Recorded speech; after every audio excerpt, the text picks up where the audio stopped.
It's one of those cases that stays with you, not just because it's tragic, but because it feels so deeply unfair. A child's life ending before anyone even knew his name.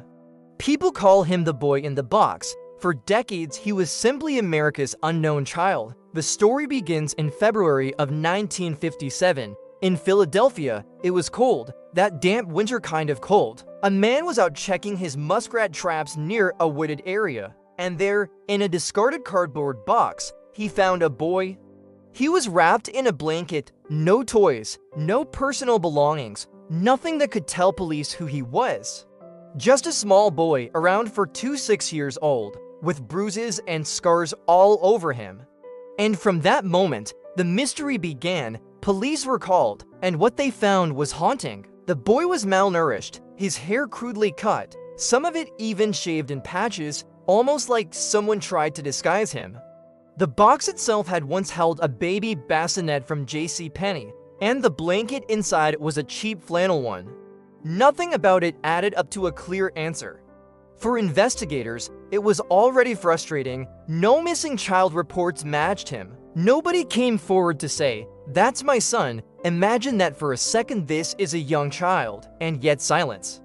That silence said maybe whoever was responsible didn't want him identified. The media jumped on the story. Flyers with the boy's face were printed, and detectives even stood next to his body in the morgue, hoping someone might recognize him. Thousands of leads came in, yet every single one seemed to collapse. It was like chasing smoke. Through the years, different theories popped up. One of the most famous was about something called the foster home theory. There was a foster family not far from where the boy was found, and some thought he could have come from there. But nothing concrete ever tied them to the case. Another strange angle came out in the 2000s, when a woman named Martha claimed her abusive mother had actually bought the boy, mistreated him, and eventually killed him. She remembered his name as Jonathan. People honestly thought this could be the break the case needed, but investigators just couldn't verify it. They said her story had holes. If you talk to retired detectives who worked this case, you can still hear that mixture of obsession and heartbreak. There was Detective Bill Kelly, for example, who spent his entire career chasing down possible answers. Generations of Philadelphia cops carried this case file forward, and it became one of the city's biggest scars. Meanwhile, the public never forgot. For over 60 years, people left flowers and toys at the boy's grave. He was first buried in a potter's field, the kind of graveyard for the unclaimed, until in the 1990s money was raised to move him to a proper cemetery. His gravestone simply read "America's unknown child." That phrase became almost a symbol. And then recently, after all those decades, technology finally caught up to the mystery. In 2019, investigators made the call to exhume the body once again. Advances in forensic genealogy had been cracking open cold cases across the country, and there was this sense of, if not now, then when?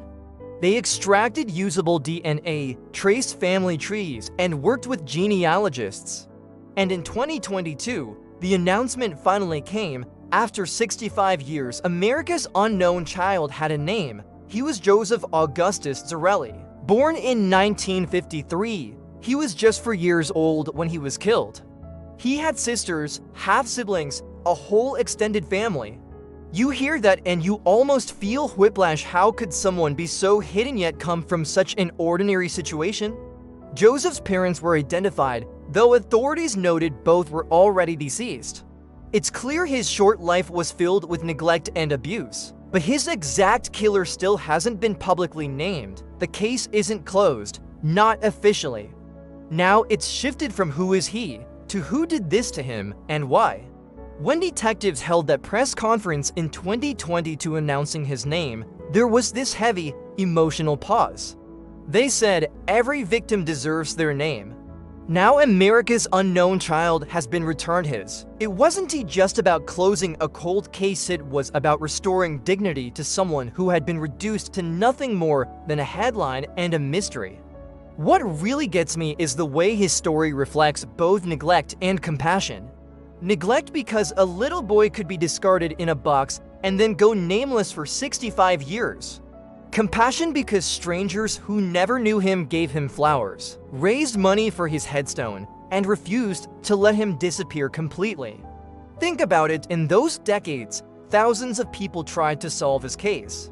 People wrote letters to police, private investigators dedicated their own time, armchair sleuths pored over details, whole communities kept his memory alive. It's rare to see that level of empathy endure through generations, and yet Joseph's story is still unresolved. Naming him was a breakthrough, yes, but it also brings fresh questions. Why didn't his family report him missing? Who hurt him, and were there people in his life who knew but remained silent? Sometimes answers arrive slowly in cases like this, if they arrive at all. Maybe that's why his story resonates so much. It highlights the fragility of children, the cruelty that can exist in the shadows, but also the determination of strangers to fight for justice even when decades pass. Today, if you visit his grave, you'll see flowers, small stuffed animals, notes left by people who never knew him in life. And for me, that drives home the most important point. Joseph Augustus Zarelli is no longer just the boy in the box. He was a real child, with a name, a face, and a short life that mattered. It doesn't undo what happened, it doesn't erase the dark mystery around who killed him. But at least, after all that time, the world finally knows who he was, and he'll never be forgotten.